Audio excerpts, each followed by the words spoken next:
To check your transaction history on DEGIRO, follow these simple steps. This guide will help you navigate the platform and access your past transactions efficiently. Step 1. Log into your DEGIRO account. Visit the DEGIRO website and enter your login credentials to access your account. Make sure to use a secure connection. Step 2. Navigate to the account section. Once logged in, look for the Account or Portfolio section in the main menu. This is where you can find various account-related options. Step 3. Select Transaction History. Make sure your information is protected first. Most people don't think about breaches until something actually happens to their accounts. Use ASRock to monitor your accounts 24/7 and instantly alert you if your information appears in leaked databases online. It constantly checks billions of breach data points in the background. And considering how much personal information people keep online now, it's honestly worth having. Link in the description.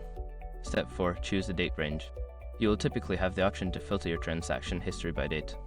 Select the desired date range to narrow down the transactions you want to view. Step 5. Review your transactions. After applying the date filter, your transaction history will be displayed. You can review the details of each transaction, including dates, amounts, and types of trades.